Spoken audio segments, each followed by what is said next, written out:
Good morning, everybody, and welcome back to episode 67 of Open Crypto, where we keep you informed on a bi-daily basis. If you're interested in keeping fully up to date on all things crypto, then subscribe to the channel. We put out a new video every 12 hours. So the story for this morning is an article I found in the Wall Street Journal, and it's titled "Crypto is Money Without a Purpose." So it's important to note that all this is a news website. This is part of their opinion section, so it'll be a reporter that's in this case Todd Baker. This is more to do with his opinion and his take on what he thinks crypto is, rather than actual news. So let's jump in. It isn't a financial service and shouldn't be regulated as one. Laws on gambling are more relevant. So quite harsh. So I'm guessing this is already going to be a negative negative article about crypto. But we've heard it all before. Let's keep going. Before FTX crashed, crypto lobbyists and many politicians were complaining loudly that crypto trading was being unfairly denied full participation in banking and finance by overly cautious regulators. We should thank our lucky stars that somebody showed good sense. Granted, crypto trading looks a lot like the forms of finance we're all familiar with. It's made up of things called exchanges, brokers, lenders, deposits, and hedge funds. The financial press breathlessly reports their every move. Crypto also carries the special mystique of the blockchain, which has let traders treat critics as anti-innovation Luddites. Now, just to quickly already debunk something, this crypto also carries the special mystique of the blockchain. There is nothing mysterious about it. There's nothing mystique about it. It's actually open, and it is a public ledger. So Bitcoin and Ethereum and the other cryptocurrencies use the distributed ledger technology, and that means that anybody can go on the internet, use an explorer, and look at all the transactions. It is open. There is nothing mysterious about it. Now, you try and do that for, BlackRock or one of the other Wall Street companies, and have a look at their balance sheets. You can look at the balance sheets, but look at the deals that they're doing on any given day, and they won't tell you. They don't want to give that information up. Whereas with this, you can see everything. I can see, for example, Binance, the exchange. I can see everything that comes into their account and everything that goes out. I can see every transaction that I do, and I can see what time it's happened. If I know the public address for, if it's Bitcoin, for example. So it's the opposite of mystique and mysterious. It's transparent and open. Yet in the most crucial respect, the crypto marketplace isn't at all like traditional finance. This I agree with, but for different reasons. Finance and financial services exist for a purpose that crypto trading lacks. As Nobel Prize-winning economist Robert Shiller once wrote, "Finance is not about making money per se, it exists to support other goals, those of society."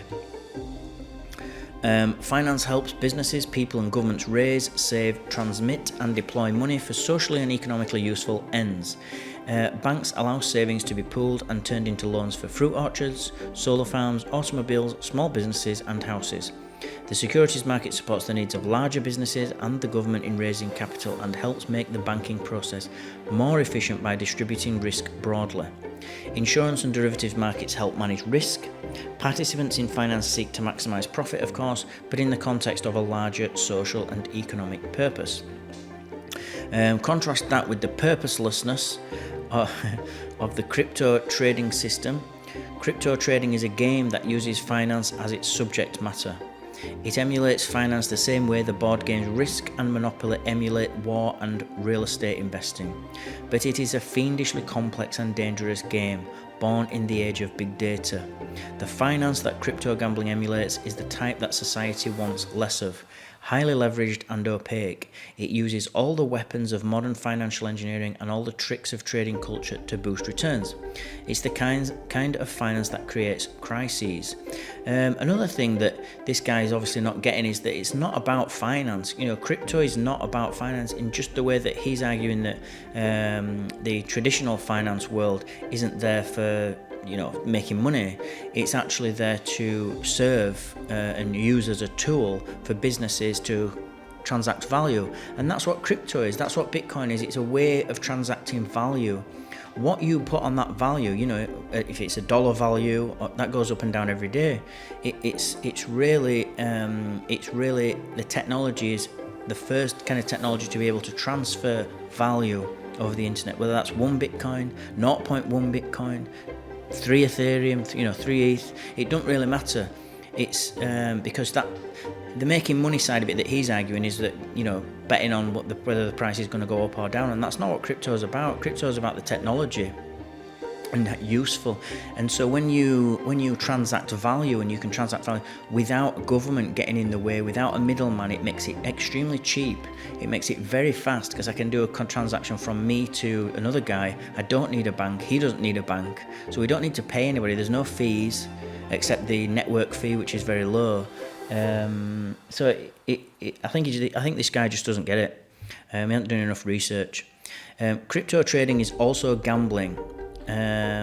Gamblers bring money, fiat currency, into a casino or online gambling game, wager on outcomes, and convert the winnings or losses back into money. You can gamble in crypto. You can go on casino websites, there's gambling, but you can do that in the euro system, in the US dollar system. You can gamble. There's casino. Look at Las Vegas. You can use dollars to gamble with. It doesn't make the dollar bad. It just as gambling in crypto doesn't make crypto bad. It's people are going to use it for, if it's a currency, they'll use it for whatever they want. They'll use it for gambling, they'll use it for prostitution, they'll use it for investing, good and bad. They'll just use it for whatever they see fit, wherever they see value. Crypto trading cannot serve the productive purpose that defines finance. It performs no intermediation function to help expand the economy or improve society. Crypto trading is, as Seinfeld's George Costanza might have said, finance about nothing. So he literally just fails to see the value of crypto. If crypto trading were to be integrated into traditional finance, the risk of systemic contagion would be real. Crypto coins would become part of investment, pension and retirement portfolios, which are critical pieces of people's financial support structure. Unexpected connections and hidden leverage would recreate the types of systemic vulnerabilities that led to the 2008 financial crisis. All this would be exacerbated by the stateless status of so much of crypto trading and the inability of the current regulatory structure to deal with offshore and virtual crypto trading providers. Most importantly, crypto trading would inevitably come to benefit, like other parts of the traditional financial system, from the Federal Reserve's ever-expanding role as lender of last resort.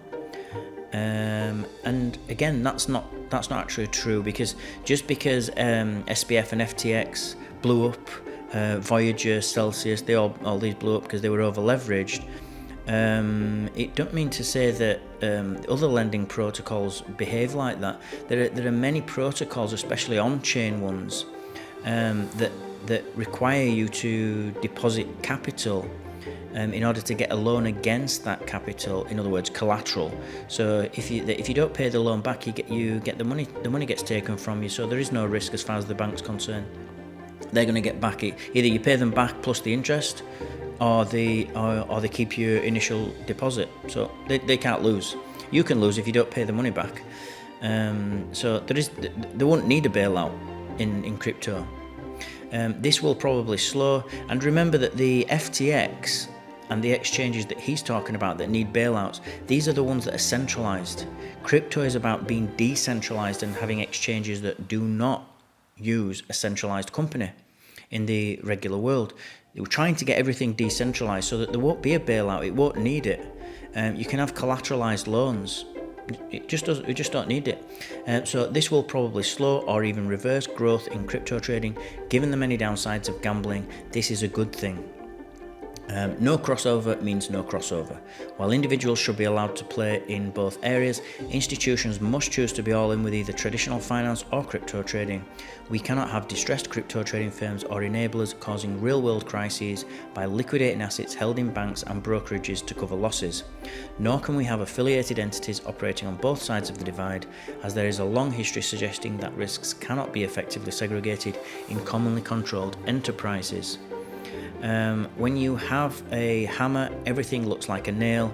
That's why everyone in Washington seems to think that federal financial services regulators are the natural overseers of crypto trading. This is wrong.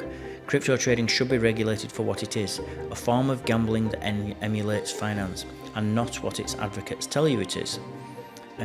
So this guy's basically saying, don't listen to everybody else, listen to me, as if he knows something that we all don't.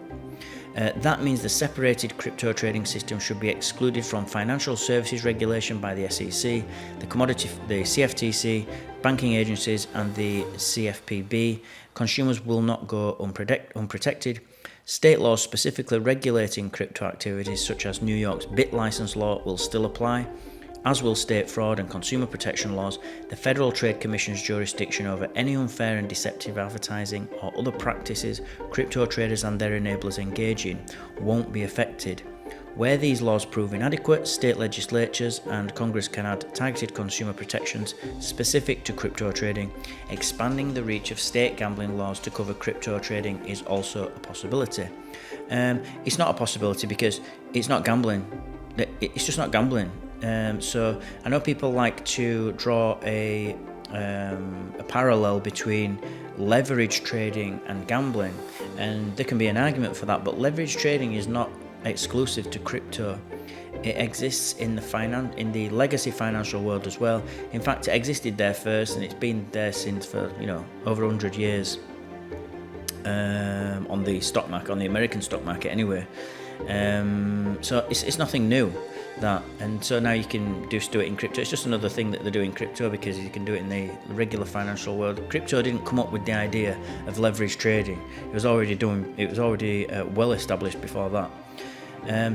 But I think it's important. The reason why I wanted to do a video about this is that it's very important to look at the other side's opinion and see what are they talking about, what are they interested in, why are they skeptical, because it puts you in a stronger position to be able to argue back in future and defend your position, in this case crypto. So my advice is never dismiss what the other side say. Listen and learn, and you will benefit from that in the long term. So that's what I've got for you this morning. Remember everybody to please subscribe to the channel. Thank you for listening and watching. Join our team and we'll keep you updated on all things crypto every 12 hours. Smash the like button if you feel you got value from this video, and I'll see you all in 12 hours time.